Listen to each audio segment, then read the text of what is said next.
ಕೊಂಬನ್ನು ಊದುವುದರ ವಿಶೇಷತೆ ಏನು? ಪ್ರಕಟಣೆಯ ತುತ್ತೂರಿಗಳಿಗೂ ಸಭೆಗೂ ಯಾವ ಸಂಬಂಧವೂ ಇರುವುದಿಲ್ಲ.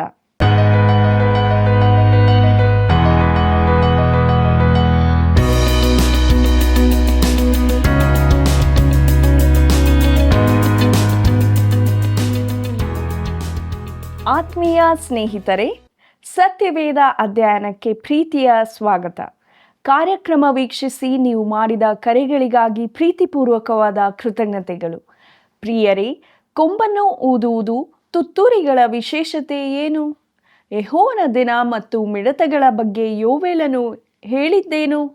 ಇಬ್ರಿಯರ ದಿನ ಯಾವಾಗ ಪ್ರಾರಂಭವಾಗುತ್ತದೆ ಎಂಬ ವಿಷಯಗಳನ್ನು ಸತ್ಯವೇದ ಅಧ್ಯಯನದಲ್ಲಿ ತಿಳಿದುಕೊಳ್ಳೋಣ.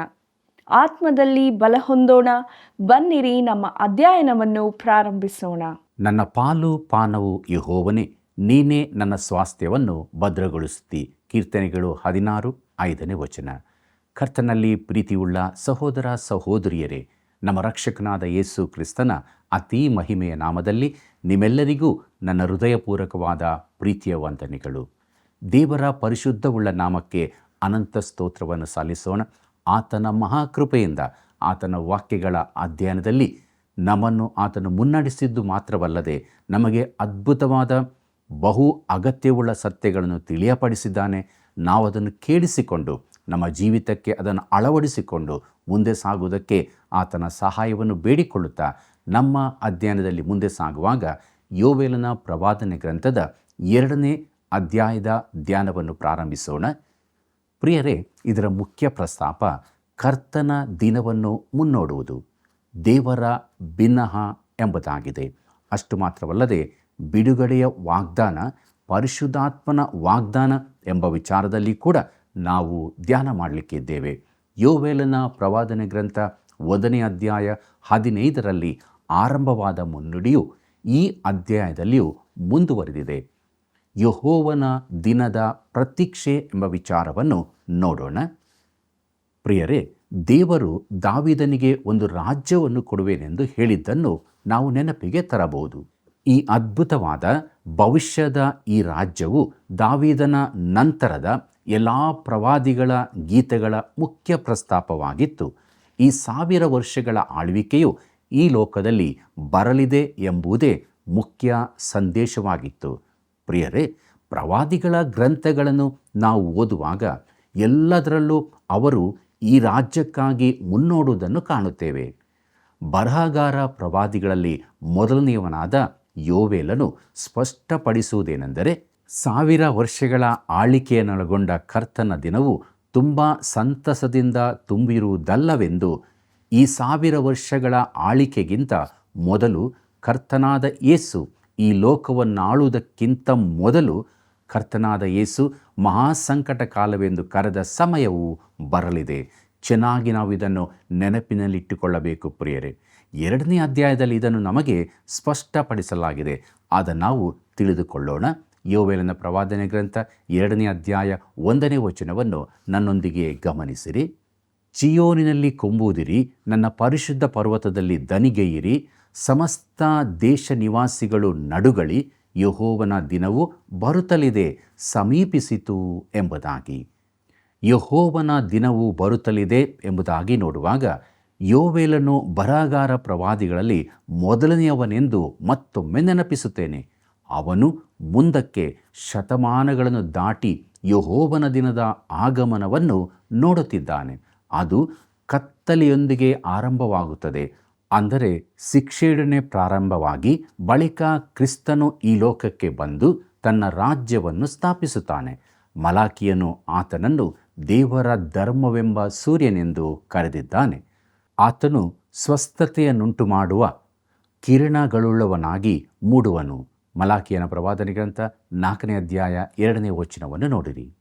ಕರ್ತನಲ್ಲಿ ಪ್ರಿಯರೇ, ಚಿಯೋನಿನಲ್ಲಿ ಕೊಂಬುದಿರಿ, ನನ್ನ ಪರಿಶುದ್ಧ ಪರ್ವತದಲ್ಲಿ ದನಿಗೈಯಿರಿ ಎಂಬುದಾಗಿ ನೋಡುವಾಗ ಚಿಯೋನು ಹಾಗೂ ಪರಿಶುದ್ಧ ಪರ್ವತವೆಂದರೆ ಯೆರೂಸಲೇಮ್. ಅವುಗಳು ಕೊಂಬೂದಿ ಧ್ವನಿಗೈಯಬೇಕೆಂದು ಹೇಳುತ್ತಾನೆ. ಕೊಂಬಿನ ವಿಶೇಷತೆಯನ್ನು ನಾವು ಗಮನಿಸಬೇಕು ಪ್ರಿಯರೇ. ನಾವು ಯಾವುದಾದರೊಂದು ವಿಷಯದ ಕುರಿತಾದ ಪರಿಪೂರ್ಣ ಮಾಹಿತಿಯನ್ನು ತಿಳುಕೊಳ್ಳಬೇಕಾದರೆ ಸತ್ಯವೇದದ ಪೂರ್ಣ ಜ್ಞಾನವನ್ನು ಹೊಂದಿರಬೇಕಾಗಿದೆ. ಹಿನ್ನೆಲೆಯನ್ನು ತಿಳ್ಕೊಂಡಾಗ ಗ್ರಂಥಕರ್ತನು ಏನು ಹೇಳುತ್ತಾನೆಂಬುದು ನಮಗೆ ವೇದ್ಯವಾಗುತ್ತದೆ. ಪ್ರೀತಿಯುಳ್ಳ ಸಹೋದರ ಸಹೋದರಿಯರೇ, ಕೊಂಬನ್ನು ಊದುವುದರ ವಿಶೇಷತೆಯೇನು? ಅರಣ್ಯಕಾಂಡದಲ್ಲಿ ನಾವು ನೋಡುವಂತೆ ಇಸ್ರಾಯೇಲ್ಯರು ತಮ್ಮ ಅರಣ್ಯ ಪ್ರಯಾಣವನ್ನು ಪ್ರಾರಂಭಿಸಿದಾಗ ಅವರು 2 ಬೆಳ್ಳಿಯ ತುತ್ತೂರಿಗಳನ್ನು ಮಾಡಬೇಕೆಂದು ದೇವರು ಆಜ್ಞಾಪಿಸಿದನು.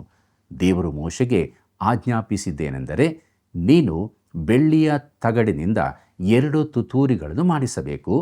ಜನ ಸಮೂಹದವರನ್ನು ಕೂಡ ಕರೆಸುವುದಕ್ಕೂ ದಂಡುಗಳನ್ನು ಹೊರಡಿಸುವುದಕ್ಕೂ ಅವುಗಳನ್ನು ಉಪಯೋಗಿಸಬೇಕು ಎಂಬುದಾಗಿ ಅರಣ್ಯಕಾಂಡ ಪುಸ್ತಕ 10ನೇ ಅಧ್ಯಾಯ 2ನೇ ವಚನದಲ್ಲಿ ನೋಡುತ್ತೇವೆ. ಪ್ರಿಯರೇ, ಇಸ್ರಾಯೇಲ್ಯರು ಅರಣ್ಯದಲ್ಲಿದ್ದಾಗ ಆ ಅರಣ್ಯ ಮಾರ್ಗದಲ್ಲಿ ಅವರನ್ನು ಮುನ್ನಡೆಸುವುದಕ್ಕಾಗಿ ದೇವರು ತುತ್ತೂರಿಗಳನ್ನು ಉಪಯೋಗಿಸಿದನು. ಮೊದಲನೆಯ ತುತ್ತೂರಿ ಊದಿದಾಗ ಅವರೆಲ್ಲರೂ ಪ್ರಯಾಣಕ್ಕೆ ಸಿದ್ಧರಾಗಬೇಕೆಂಬ ಸೂಚನೆ. ಮೇಘಸ್ತಂಭವು ಮೇಲಕ್ಕೆತ್ತಲ್ಪಟ್ಟು ಅವರು ಹೊರಡುವಾಗ ಅವರು ಗುಡಾರವನ್ನು ಕಳಚಬೇಕು. ಕೂಡಲೇ ತುತ್ತೂರಿಯು 2ನೇ ಸಾರಿ ಊದಲ್ಪಡುತ್ತದೆ. ಆಗ ಮೋಶೆ ಆರೋನರು ಯೆಹೂದ ಕುಲದವರ ಮುಂದೆ ಬಂದು ಮಂಜೂಷವು ಅವರ ಮುಂದಿನಿಂದ ಹೊರಡುತ್ತದೆ. ಇಸ್ರಾಯೇಲ್ಯರು ಗುಡಾರದ ಸುತ್ತ 4 ಕಡೆಯಲ್ಲಿ ಡೇರೆ ಹಾಕಿರುತ್ತಿದ್ದರು. ಪ್ರತಿ ದಿಕ್ಕಿನಲ್ಲಿ 4 ಕುಲಗಳ ಪ್ರಕಾರ. ತುತ್ತೂರಿ ಊದಿದ ಕೂಡಲೇ ಪ್ರತಿಯೊಂದು ಭಾಗದವರು ಕ್ರಮವಾಗಿ ಮುಂದೆ ಹೋಗುತ್ತಿದ್ದರು. ನಿಜವಾಗಿ ಇಡೀ ಸಮೂಹವನ್ನು ಪ್ರಯಾಣಕ್ಕೆ ಹೊರಡಿಸುವಾಗ ತುತ್ತೂರಿಯನ್ನು 7 ಸಲ ಊದಬೇಕು. ಪ್ರಿಯರೇ, ನಾವು ಸತ್ಯವೇದದ ಕೊನೆಯ ಪುಸ್ತಕವಾದ ಪ್ರಕಟಣೆಗೆ ಬರುವಾಗ ಪುನಃ ಅಲ್ಲಿ ತುತ್ತೂರಿಗಳು ಇರುವುದನ್ನು ಕಾಣುತ್ತೇವೆ. ಅನೇಕ ಸತ್ಯವೇದ ವಿವರಣೆಕಾರರು ಇದು ಸಭೆಗೆ ಸಂಬಂಧಪಟ್ಟದ್ದೆಂದು ಹೇಳಿದರೂ ಸಭೆಗಾಗಿ ತುತ್ತೂರಿ ಊದುವಂತಾದು ಇರುವುದಿಲ್ಲ. ಸಭೆ ಮೇಲಕ್ಕೆತ್ತಲ್ಪಡುವಾಗಿನ ಶಬ್ದವು ಕರ್ತನ ಆಜ್ಞಾಘೋಷವೇ ಆಗಿದೆ. ಕರ್ತನು ತಾನೇ ಆಜ್ಞಾಘೋಷದೊಡನೆಯೂ ಪ್ರಧಾನ ದೂತನ ಶಬ್ದದೊಡನೆಯೂ ದೇವರ ತುತ್ತೂರಿ ಧ್ವನಿಯೊಡನೆಯೂ ಆಕಾಶದಿಂದ ಇಳಿದು ಬರುವನು ಎಂಬುದಾಗಿ ಪೌಲನು ಥೆಸಲೋನಿಕದವರಿಗೆ ಬರೆದ 1ನೇ ಪತ್ರಿಕೆ 4ನೇ ಅಧ್ಯಾಯ 16ನೇ ವಚನದಲ್ಲಿ ನೋಡುತ್ತೇವೆ. ಆತನ ಧ್ವನಿಯೇ ತುತ್ತೂರಿಯ ಧ್ವನಿಯಂತಿರುವುದು. ಪ್ರಕಟಣೆಯ ತುತ್ತೂರಿಗಳಿಗೂ ಸಭೆಗೂ ಯಾವ ಸಂಬಂಧವೂ ಇರುವುದಿಲ್ಲ. ಪ್ರಿಯರೇ, ಸಭೆಯು ಪೂರ್ಣಗೊಂಡು ಈ ಲೋಕದೊಳಗಿಂದ ತೆಗೆಯಲ್ಪಟ್ಟಿರುತ್ತದೆ. 7 ತುತ್ತೂರಿಗಳು ಇಸ್ರಾಯೇಲ್ಯರಿಗೆ ಸಂಬಂಧಪಟ್ಟವುಗಳು. ಮೊದಲು ಅರಣ್ಯ ಪ್ರಯಾಣದಲ್ಲಿದ್ದ 2 ತುತ್ತೂರಿಗಳಂತೆ. ಪ್ರೀತಿಯುಳ್ಳ ದೇವಜನರೇ, ಅರಣ್ಯ ಕಾಂಡ ಪುಸ್ತಕವನ್ನು ನಾವು ನೋಡುವುದಾದರೆ ಬೇರೆ ಬೇರೆ ತುತ್ತೂರಿಗಳಿಗೆ ಪ್ರತ್ಯೇಕವಾದ ಅರ್ಥವಿರುವುದನ್ನು ನೋಡುತ್ತೇವೆ. ಅವು ಇಸ್ರಾಯೇಲ್ಯರಿಗೆ ಬೇರೆ ಬೇರೆ ಸೂಚನೆ ಕೊಡುವಂಥವುಗಳಾಗಿವೆ. ನೀನು 2 ಊದಿಸುವಾಗ ಜನಸಮೂಹದವರೆಲ್ಲರೂ ನಿನ್ನ ಹತ್ತಿರ ದೇವದರ್ಶನದ ಗುಡಾರದ ಬಳಿಗೆ ಕೂಡಿ ಬರಬೇಕು. ನೀನು 1 ಮಾತ್ರ ಊದಿಸಿದರೆ ಇಸ್ರಾಯೇಲ್ಯರಲ್ಲಿ ಸಹಸ್ರಾಧಿಪತಿಗಳಾದ ಪ್ರಧಾನರು ನಿನ್ನ ಬಳಿಗೆ ಕೂಡಿ ಬರಬೇಕು. ನೀನು ಆರ್ಭಟವಾಗಿ ಊದಿಸುವಾಗ ಮೂಡನ ದಿಕ್ಕಿನ ದಂಡುಗಳು ಹೊರಡಬೇಕು. 2ನೇ ಸಾರಿ ಆರ್ಭಟವಾಗಿ ಊದಿಸುವಾಗ ತೆಂಕಣ ದಿಕ್ಕಿನ ದಂಡುಗಳು ಹೊರಡಬೇಕು. ಹೀಗೆ ಪ್ರಯಾಣ ಹೊರಡಬೇಕಾದಾಗ ಆರ್ಭಟವಾಗಿಯೇ ಊದಿಸಬೇಕು. ಜನ ಸಮೂಹದವರು ಕೂಡಿ ಬರಬೇಕಾದಾಗ ಸಾಧಾರಣವಾಗಿ ಊದಿಸಬೇಕೇ ಹೊರತು ಆರ್ಭಟವಾಗಿ ಊದಿಸಬೇಕಾಗಿದ್ದಿಲ್ಲ ಎಂಬುದಾಗಿ ದೇವರು ಮೋಶೆಗೆ ಹೇಳಿದ್ದನ್ನು ಅರಣ್ಯಕಾಂಡ ಪುಸ್ತಕ 10ನೇ ಅಧ್ಯಾಯ 3ನೇ ವಚನದಿಂದ 7ನೇ ವಚನದವರೆಗೆ ಓದುವಾಗ ನಾವು ತಿಳಿದುಕೊಳ್ಳುತ್ತೇವೆ. ಪ್ರಿಯರೇ, ಅವರು ವಾಗ್ದಾತ ದೇಶ ಸೇರಿದ ಮೇಲಿನ ಸಮಯದ ಕುರಿತಾಗಿ ಹೇಳುತ್ತಾನೆ. ನೀವು ಸ್ವದೇಶವನ್ನು ಸೇರಿದ ಮೇಲೆ ನಿಮ್ಮನ್ನು ಉಪದ್ರವಪಡಿಸುವ ಶತ್ರುಗಳನ್ನು ಎದುರಿಸುವುದಕ್ಕಾಗಿ ಯುದ್ಧಕ್ಕೆ ಹೊರಡುವಾಗ ಆ ತುತ್ತೂರಿಗಳನ್ನು ಆರ್ಭಟವಾಗಿ ಊದಿಸಬೇಕು. ಆಗ ನಿಮ್ಮ ದೇವರಾದ ಯೆಹೋವನು ನಿಮ್ಮನ್ನು ಜ್ಞಾಪಕಕ್ಕೆ ತಂದುಕೊಂಡು ಶತ್ರುಗಳ ಕೈಯಿಂದ ಬಿಡಿಸುವನು ಎಂಬುದಾಗಿ ಕೂಡ ಅರಣ್ಯಕಾಂಡ ಪುಸ್ತಕ 10ನೇ ಅಧ್ಯಾಯ 9ನೇ ವಚನದಲ್ಲಿ ನೋಡುತ್ತೇವೆ. ಆದುದರಿಂದ ಪ್ರೀತಿಯುಳ್ಳ ದೇವಜನರೇ, ಯುದ್ಧ ಕಾಲದಲ್ಲಿ ಯುದ್ಧಕ್ಕಾಗಿ ಸೈನಿಕರನ್ನು ಒಟ್ಟು ಸೇರಿಸಲಿಕ್ಕಾಗಿ ಶತ್ರುಗಳ ಎದುರು ನಿಂತು ದೇಶವನ್ನು ಕಾಯಲಿಕ್ಕಾಗಿ ಈ ತುತ್ತೂರಿ ಶಬ್ದ ಕೇಳಿಸಬೇಕಾಗಿದೆ. ಇಲ್ಲಿ ಯೋವೇಲನು ಹೇಳುತ್ತಿದ್ದಾನೆ, ಚೀಯೋನಿನಲ್ಲಿ ಕೊಂಬುದಿರಿ, ನನ್ನ ಪರಿಶುದ್ಧ ಪರ್ವತದಲ್ಲಿ ದನಿಗೈಯಿರಿ. ಯಾಕಂದರೆ ಸಮಸ್ತ ದೇಶ ನಿವಾಸಿಗಳು ನಡುಗಳಿ, ಯೆಹೋವನ ದಿನವು ಬರುತ್ತಲಿದೆ, ಸಮೀಪಿಸಿತು ಎಂಬುದಕ್ಕೆ. ಕರ್ತನು ಸಭೆಯನ್ನು ಈ ಲೋಕದೊಳಗಿಂದ ತೆಗೆದುಬಿಟ್ಟ ಮೇಲೆ ಆತನು ತಿರುಗಿ ಇಸ್ರಾಯೇಲ್ಯರ ಕಡೆಗೆ ತಿರುಗುತ್ತಾನೆ. ಅದು ಲೋಕಾದ್ಯಂತ ಯಹೂದ್ಯರ ವಿರೋಧಕ್ಕೆ ಕಾರಣವಾಗುತ್ತದೆ. ಇದು ಯೆಹೋವನ ದಿನದ ಪ್ರಾರಂಭವಾಗಿದೆ. ಯೋವೇಲನ ಪುಸ್ತಕದಲ್ಲಿ ಎಲ್ಲವೂ ಅದ್ಭುತವಾಗಿ ಜೊತೆಗೂಡಿರುವುದನ್ನು ನೋಡುತ್ತೇವೆ. ಈ 2ನೆಯ ಅಧ್ಯಾಯದಲ್ಲಿ ಮಿಡತೆಗಳ ಬಾಧೆಯ ಜೊತೆಗೆ ಅಶ್ಶೂರದ ವೈರಿಗಳ ಭಯವೂ ಸೇರಿಕೊಂಡಿದೆ. ಬಳಿಕ ಭವಿಷ್ಯದ ಕಾಲದತ್ತ ದೃಷ್ಟಿ ಹರಿಸಿ ಯೆಹೋವನ ದಿನದ ಕಡೆಗೆ ನೋಡಲಾಗಿದೆ. ಉದಾರವಾದಿ ತತ್ವದವರು ಇದು ಕೇವಲ ಮಿಡತೆಗಳ ಬಾಧೆ ಹಾಗೂ ಸ್ಥಳೀಯ ಸನ್ನಿವೇಶಕ್ಕೆ ಮಾತ್ರ ಸಂಬಂಧಿಸಿದೆ ಎಂದು ಹೇಳಬಹುದು. ಪ್ರೀತಿಯುಳ್ಳ ದೇವಜನರೇ, ಯೋವೇಲನು ಮಿಡತೆಗಳ ಬಾಧೆಯಿಂದ ಹೊರಬಂದು ಯೆಹೋವನ ದಿನದ ಕಡೆಗೆ ಬರುತ್ತಾನೆ. ಅದು ಇನ್ನು ಮುಂದಕ್ಕೆ ಭವಿಷ್ಯದಲ್ಲಿರುವಂಥದ್ದು. ಪ್ರವಾದಿಗಳು ಸ್ಥಳೀಯ ಸನ್ನಿವೇಶದ ಕುರಿತು ಹೇಳಿ ಮತ್ತೆ ಮುಂದಣ ಯೆಹೋವನ ದಿನದ ಕುರಿತು ಮಾತನಾಡುವುದನ್ನು ನಾವು ಅಧ್ಯಯನದಲ್ಲಿ ಕಲಿತುಕೊಂಡಿದ್ದೇವೆ. ಅದರಲ್ಲಿ ಸಂಕಟ ಕಾಲವು 1000 ವರ್ಷದ ಆಳಿಕೆಯು ಸೇರಿರುತ್ತದೆ. ಸ್ಥಳೀಯ ಸನ್ನಿವೇಶವೆಂದರೆ ಮಿಡತೆಗಳ ಬಾಧೆ ಮತ್ತು ಬೇಗದಲ್ಲೇ ಬರಲಿರುವ ಅಶ್ಶೂರದ ವೈರಿಗಳು. ನಾನು ಬಡಗಣ ದಂಡನ್ನು ನಿಮ್ಮ ಕಡೆಯಿಂದ ದೂರ ತೊಲಗಿಸಿ ಎಂಬುದಾಗಿ ವಚನ 20ರಲ್ಲಿ ನೋಡುತ್ತೇವೆ. ಪ್ರಿಯರೇ, ಮಿಡತೆಗಳ ಬಾಧೆಯನ್ನೇ ಬಡಗನ ದಂಡು ಎಂದು ಹೇಳುವುದು ಮೂರ್ಖತನವಾಗಿದೆ. ಆದರೆ ಮಿಡತೆಗಳ ಬಾಧೆಯು ಅಶ್ಶೂರದ ಸೈನ್ಯದ ಚಿತ್ರಣವಾಗಿದೆ ಮತ್ತು ಅಶ್ಶೂರದ ಸೈನ್ಯವು ಕಡೇ ದಿನಗಳಲ್ಲಿ ಉತ್ತರ ಕಡೆಯಿಂದ ಬರುವ ವೈರಿಗಳ ಸಂಕೇತವಾಗಿದೆ. ಎಜ್ಕೇಲನ ಪ್ರವಾದನೆ ಗ್ರಂಥ 38 ಮತ್ತು 39ನೇ ಅಧ್ಯಾಯಗಳಲ್ಲಿ ನಾವು ನೋಡಿದಂತೆ ಉತ್ತರದ ಸೈನ್ಯವೆಂದರೆ ಇಸ್ರಾಯೇಲನ್ನು ಮುತ್ತಿಗೆ ಹಾಕುವ ದೇಶವಾಗಿದೆ. ಆ ದೇಶದ ಸೈನ್ಯದ ಆಗಮನವು ಮಹಾಸಂಕಟ ಕಾಲದ ಉತ್ತರಾರ್ಧದಲ್ಲಿ ನಡೆಯಲಿದೆ. ಯೆಹೋವನ ದಿನವು 24 ಗಂಟೆಗಳ ದಿನವಲ್ಲವೆಂಬುದನ್ನು ನಾನು ಪುನಃ ಹೇಳುತ್ತೇನೆ. ಅದು ಒಂದು ಕಾಲಾವಧಿಯನ್ನು ಸೂಚಿಸುತ್ತದೆ. ಅಪೊಸ್ತಲನಾದ ಪೌಲನು ಅದನ್ನು ಅದೇ ಅರ್ಥದಲ್ಲಿ ಉಪಯೋಗಿಸಿದ್ದಾನೆ. ಈಗಲೇ ಆ ಸುಪ್ರಸನ್ನತೆಯ ಕಾಲ, ಇದೇ ಆ ರಕ್ಷಣೆಯ ದಿನ ಎಂಬುದಾಗಿ ಪೌಲನು ಕೊರಿಂಥದವರಿಗೆ ಬರೆದ 2ನೇ ಪತ್ರಿಕೆ 6ನೇ ಅಧ್ಯಾಯ 2ನೇ ವಚನದಲ್ಲಿ ನೋಡುತ್ತೇವೆ. ಇಲ್ಲಿ ಅವನು ಕೃಪಾಯುಗದ ಕುರಿತು ಹೇಳಿದ್ದಾನೆ.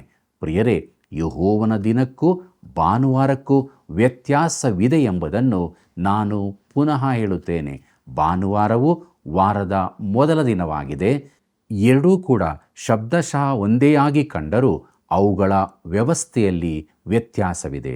ಪ್ರೀತಿಯುಳ್ಳ ಸಹೋದರ ಸಹೋದರಿಯರೇ, ಯೋವೇಲನು ದೇವರ ವಿವರಣೆಯನ್ನು ತಿಳಿಸುತ್ತಾನೆ. ಅದು ಭವಿಷ್ಯದ ಪ್ರವಾದಿಗಳಿಗೆ ಒಂದು ಮಿತಿಯನ್ನು ಹೇರಿದಂತಾಗಿದೆ. ಇದರ ಬಳಿಕ ಎಲ್ಲರೂ ಈ ಭವಿಷ್ಯದ ಕುರಿತು ಮಾತನಾಡುತ್ತಾರೆ. ಆದರೆ ಯಾರೂ ಒಬ್ಬರಿಗೊಬ್ಬರು ವಿರೋಧಾರ್ಥದಲ್ಲಿ ಹೇಳಿಲ್ಲವೆಂಬುದು ಆಸಕ್ತಿಯ ಸಂಗತಿಯಾಗಿದೆ.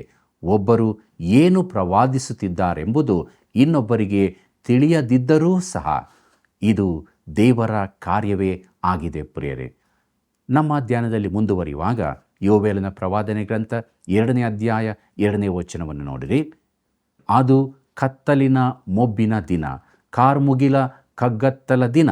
ಉದಯವು ಬೆಟ್ಟಗಳ ಮೇಲೆ ಹರಡಿಕೊಳ್ಳುವ ಹಾಗೆ ಇಗೋ ಪ್ರಬಲವಾದ ದೊಡ್ಡ ದಂಡು.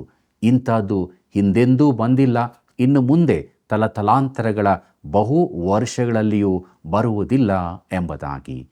ಪ್ರೀತಿಯುಳ್ಳ ದೇವಜನರೇ, ಇದು ಕರ್ತನಾದ ಯೇಸು ತಿಳಿಸಿದ ಸಮಯವೇ ಆಗಿದೆ. ಆತನು ಹೇಳಿದ್ದು, ಅಂಥ ಸಂಕಟವು ಲೋಕ ಹುಟ್ಟಿದ್ದು ಮೊದಲುಗೊಂಡು ಇಂದಿನವರೆಗೂ ಆಗಲಿಲ್ಲ, ಇನ್ನು ಮೇಲೆಯೂ ಆಗುವುದಿಲ್ಲ ಎಂಬುದಾಗಿ ಮತ್ತಾಯನ ಬರೆದ ಸುವಾರ್ತೆ 24ನೇ ಅಧ್ಯಾಯ 21ನೇ ವಚನದಲ್ಲಿ ನೋಡುತ್ತೇವೆ. ಮಹಾಸಂಕಟ ಕಾಲವು ಯೆಹೋವನ ದಿನವನ್ನು ಆರಂಭಿಸುತ್ತದೆ. ಯಾಕಂದರೆ ಇಬ್ರಿಯ ದಿನವು ಹಾಗೆಯೇ ಪ್ರಾರಂಭವಾಗುತ್ತದೆ. ಸಾಯಂಕಾಲ ಕತ್ತಲಿರುವಾಗ ಆರಂಭವಾಗುತ್ತದೆ. ದೇಶದ ಮೇಲೆ ಮಿಡತೆಗಳ ಬಾಧೆ ಬಂದಾಗ ಅವುಗಳ ದಂಡಿನಿಂದ ನಿಜವಾಗಿ ಭೂಮಿಯ ಮೇಲೆ ಕತ್ತಲಾಗುತ್ತದೆ ಮತ್ತು ಅವು ಮಹಾಸಮೂಹವಾಗಿರುವುದರಿಂದ ಆಕಾಶದಲ್ಲಿ ಕತ್ತಲೆ ಕವಿಯುತ್ತದೆ ಮತ್ತು ಯೆಹೋವನ ದಿನವು ಕತ್ತಲೆಯೊಂದಿಗೆ ಪ್ರಾರಂಭವಾಗುತ್ತದೆ. ನಾವು ಎಚ್ಚರವಾಗಿ ಇರೋಣ ಪ್ರಿಯರೇ. ಯೋವೇಲನ ಪ್ರವಾದನೆ ಗ್ರಂಥ 2ನೇ ಅಧ್ಯಾಯ 3ನೇ ವಚನವನ್ನು ಗಮನಿಸಿರಿ. ಅದರ ಮುಂಗಡೆ ಬೆಂಕಿಯು ನುಂಗಿಕೊಂಡು ಬರುತ್ತದೆ, ಹಿಂಗಡೆ ಜ್ವಾಲೆಯು ದಗದಗಿಸುತ್ತದೆ. ಅದು ಬರುವುದಕ್ಕೆ ಮುಂಚೆ ದೇಶವು ಏದೇನ್ ಉದ್ಯಾನದಂತೆ ಕಂಗೊಳಿಸುತ್ತದೆ. ದಾಟಿ ಹೋದ ಮೇಲೆ ಬೆಗ್ಗಾಡಾಗಿದೆ, ಅದಕ್ಕೆ ಯಾವುದೂ ತಪ್ಪಿಸಿಕೊಳ್ಳಲಾಗದು ಎಂಬುದಾಗಿ. ಪ್ರಿಯರೇ, ಮಿಡತೆಗಳ ಬಾಧೆಗಿಂತ ಮೊದಲು ಭೂಮಿಯು ಏದೇನ್ ವನದಂತೆ ಕಂಗೊಳಿಸುತ್ತಿತ್ತು. ಎಲ್ಲವೂ ಹಸಿರಾಗಿ ಕಂಗೊಳಿಸುತ್ತಿತ್ತು, ಎಲೆಗಳಿಂದ ಸಮೃದ್ಧವಾಗಿತ್ತು. ಭೂಮಿ ಬಹು ಅಂದವಾಗಿತ್ತು. ಮಿಡತೆಗಳು ಬಂದು ಹೋದ ಬಳಿಕ ಎಲ್ಲಿಯೂ ಒಂದು ಹಸುರೆಲೆಯೂ ಕಾಣಸಿಗದಂತಾಯಿತು. ಭೂಮಿಯ ಮೇಲೆ ಬೆಂಕಿ ವ್ಯಾಪಿಸಿದಂತಿತ್ತು. ಯೆಹೋವನ ದಿನವೂ ಕೂಡ ಇದರಂತೆ ಇರುತ್ತದೆ. ಅದು ನಾಶನದ ದಿನವಾಗಿರುತ್ತದೆ. ಈ ಲೋಕದ ಮೇಲೆ ಪ್ರಕಟಣೆಯಲ್ಲಿನ 4 ಕುದುರೆ ಸವಾರರು ಹಾದು ಹೋದಾಗ ಭೂಮಿಯಲ್ಲಿ ಯುದ್ಧ, ಕ್ಷಾಮ, ಮರಣಗಳು ಉಂಟಾಗುತ್ತವೆ. ಒಂದೇ ದಾಳಿಯಲ್ಲಿ ಜನರಲ್ಲಿನ 4ರಲ್ಲಿ 1 ನಾಶವಾಗುತ್ತದೆ. ಮತ್ತೊಮ್ಮೆ 3 ನಾಶವಾಗುತ್ತದೆ. ಮುಂದಕ್ಕೆ ನೋಡೋಣ. ಯೋವೇಲನ ಪ್ರವಾದನೆ ಗ್ರಂಥ 2ನೇ ಅಧ್ಯಾಯ 4ನೇ ವಚನವನ್ನು. ಆ ದಂಡಾಳುಗಳ ರೂಪವು ಕುದುರೆಗಳ ರೂಪದಂತೆ ಕಾಣಿಸುತ್ತದೆ, ಅವು ಸವಾರರಂತೆ ಓಡಾಡುತ್ತವೆ ಎಂಬುದಾಗಿ. ಪ್ರಿಯರೇ, ನಾನು ಮೊದಲೇ ತಿಳಿಸಿದಂತೆ ಮಿಡತೆಯ ತಲೆಯು ಕುದುರೆಯ ತಲೆಗೆ ಹೋಲಿಕೆಯಾಗಿದೆ. ಮಿಡತೆ ಎಂಬುದರ ಇಟಾಲಿಯನ್ ಭಾಷೆಯಲ್ಲಿನ ಪದದ ಅರ್ಥ ಚಿಕ್ಕ ಕುದುರೆ ಎಂದೇ ಆಗಿರುತ್ತದೆ. ಜರ್ಮನ್ ಭಾಷೆಯಲ್ಲಿ ಹುಲ್ಲಿನ ಕುದುರೆ ಎಂದರ್ಥ. ಕುದುರೆ ಹುಲ್ಲನ್ನು ತಿನ್ನುವ ಹಾಗೆ ಮಿಡತೆಗಳು ಹಸಿರಾದದ್ದೆಲ್ಲವನ್ನು ತಿಂದು ಮುಗಿಸುತ್ತವೆ. ಯೋವೇಲನು ಮಿಡತೆಗಳ ಬಾಧೆಯನ್ನು ವಿವರಿಸಿ ಅದನ್ನು ಯೆಹೋವನ ದಿನಕ್ಕೆ ಅನ್ವಯಿಸುತ್ತಿದ್ದಾನೆ. ಎಷ್ಟೊಂದು ಅದ್ಭುತವಾದ ವಿಚಾರವಲ್ಲವೇ? ಮುಂದಕ್ಕೆ ನೋಡ್ರಿ. ಯೋವೇಲನ ಪ್ರವಾದನೆ ಗ್ರಂಥ 2ನೇ ಅಧ್ಯಾಯ 5 ಮತ್ತು 6ನೇ ವಚನಗಳನ್ನು. ಪರ್ವತಾಗ್ರಗಳಲ್ಲಿ ಅವು ಹಾರಾಡುವ ಶಬ್ದವು ರಥಗಳ ಚಿತ್ಕಾರದಂತೆಯೂ ಕೂಳೆಯನ್ನು ನುಂಗುವ ಬೆಂಕಿಯ ಚಟಪಟ ಧ್ವನಿಯ ಹಾಗೂ ಕೇಳಿಸುತ್ತದೆ. ಅವು ವ್ಯೂಹ ಕಟ್ಟಿಕೊಂಡ ಪ್ರಬಲವಾದ ಸೈನ್ಯವೇ. ಅವುಗಳ ದೆಸೆಯಿಂದ ಜನಾಂಗಗಳು ಸಂಕಟಪಡುತ್ತವೆ, ಎಲ್ಲರ ಮುಖಗಳು ಬಾಡಿ ಹೋಗುತ್ತವೆ ಎಂಬುದಾಗಿ. ಕರ್ತನಲ್ಲಿ ಪ್ರಿಯರೇ, ಎಲ್ಲರ ಮುಖಗಳು ಬಾಡಿ ಹೋಗುತ್ತವೆ ಅಂದರೆ ಅವು ಸುಟ್ಟು ಕರಕಲಾಗುತ್ತದೆ. ಎಂಥ ಭಯಂಕರವಾದ ವಿಷಯವಲ್ಲವೇ? ಆದುದರಿಂದ ಪ್ರಿಯರೇ, ನಮ್ಮ ಜೀವಿತದಲ್ಲಿ ನಾವು ಯಾವಾಗಲೂ ದೇವರ ಜೊತೆಯೇ ಇರಬೇಕು. ಯಾಕಂದರೆ ಆತನ ನ್ಯಾಯ ತೀರ್ಪು ಭಯಂಕರವಾಗಿರುತ್ತದೆ. ಅನುದಿನವೂ ಸತ್ಯವನ್ನು ಪ್ರೀತಿ ಮಾಡುತ್ತಾ ಯೇಸು ಕ್ರಿಸ್ತನೊಂದಿಗೆ ಜೀವಿಸುವುದಕ್ಕಾಗಿ ದೇವರಾತ್ಮನ ಬಲವನ್ನು ನಾವು ಬೇಡಿಕೊಂಡು ಮುಂದಿನ ಅಧ್ಯಯನಕ್ಕಾಗಿ ನಮ್ಮನ್ನು ನಾವು ಸಿದ್ಧ ಮಾಡಿಕೊಳ್ಳೋಣ. ಪ್ರಾರ್ಥನೆ ಮಾಡೋಣ. ಪರಿಶುದ್ಧನಾದ ದೇವರೇ, ನೀನು ಪರಿಶುದ್ಧನು. ನಾವು ಪರಿಶುದ್ಧರಾಗುವುದಕ್ಕೆ ನಿನ್ನ ವಾಕ್ಯದ ಮೂಲಕ ನಮ್ಮನ್ನು ಬಲಪಡಿಸಿ, ನಿನ್ನ ಪರಿಶುದ್ಧವಾದ ರಕ್ತದಿಂದ ನಮ್ಮನ್ನು ತೊಳೆದು, ನೀನು ಪ್ರೀತಿ ಮಾಡಿ ನಮಗೆ ಅನುಗ್ರಹಿಸಿಕೊಟ್ಟ ಮಾರ್ಗದಲ್ಲೇ ಮುಂದೆ ಸಾಗುವುದಕ್ಕೆ ಸಹಾಯ ಮಾಡು. ಯಾವ ಸಮಯದಲ್ಲೂ ಕೂಡ ಎಡವಿ ಬೀಳದಂತೆ ಕಾಪಾಡು. ಯೇಸುವೆ, ನಿನ್ನ ಬರೋಣವನ್ನು ದಿನ ಎದುರು ನೋಡುತ್ತಾ ನಾವು ಪರಿಶುದ್ಧರಾಗೇ ಮುನ್ನಡೆಯುವುದಕ್ಕೆ ಕೃಪೆ ಕೊಡು. ನಮ್ಮೆಲ್ಲ ವೀಕ್ಷಕ ಬಾಂಧವರನ್ನು ಹೆಸರಾಗಿ ಆಶೀರ್ವದಿಸು ದೇವರೇ. ಅವರಿರುವಂಥ ಸ್ಥಳದಲ್ಲಿ ಅವರಿಗೆ ನಿನ್ನ ಸಮಾಧಾನವನ್ನು, ನಿನ್ನ ರಕ್ಷಣೆಯ ಸಂತೋಷವನ್ನು, ನಿನ್ನ ಕೃಪೆಯ ಆಶೀರ್ವಾದವನ್ನು ಹೇರಳವಾಗಿ ಕೊಟ್ಟು ನಡೆಸು. ಯೇಸುವಿನ ನಾಮದಲ್ಲಿ ಬೇಡಿದ್ದೇವೆ ತಂದೆಯೇ, ಆಮೆನ್. ಪ್ರಿಯರೇ, ಬರಹಗಾರ ಪ್ರವಾದಿಗಳಲ್ಲಿ ಮೊದಲನೆಯವನು. ಅವನ ಮುಂದಕ್ಕೆ ಶತಮಾನಗಳನ್ನು ದಾಟಿ ಯೆಹೋವನ ದಿನ ಆಗಮನವನ್ನು ಮುನ್ನೋಡುತ್ತಾನೆ. ಕೊಂಬನ್ನು ಊದುವುದು, ತುತ್ತೂರಿಗಳ ವಿಶೇಷತೆಯನ್ನು ನಾವು ತಿಳಿದುಕೊಂಡೆವು. ನಾವು ಯಾವಾಗಲೂ ಕ್ರಿಸ್ತನ ಪ್ರತ್ಯಕ್ಷತೆಯನ್ನು ಎದುರು ನೋಡುತ್ತಾ ನಂಬಿಗಸ್ತರಾಗಿ ಜೀವಿಸಿ ಆತನನ್ನು ಮಹಿಮೆ ಪಡಿಸೋಣ. ಆತ್ಮೀಯ ವೀಕ್ಷಕರೇ, ಇಲ್ಲಿಯವರೆಗೆ ಕಾರ್ಯಕ್ರಮ ವೀಕ್ಷಿಸಿ ನೀವು ಕರೆ ಮಾಡದೆ ಇರುವುದಾದರೆ ಇಂದೇ ಕರೆ ಮಾಡಿ ಸೇವೆಯನ್ನು ಬೆಂಬಲಿಸಿರಿ. ಮತ್ತೆ ಸಂಧಿಸೋಣ. ವಂದನೆಗಳು.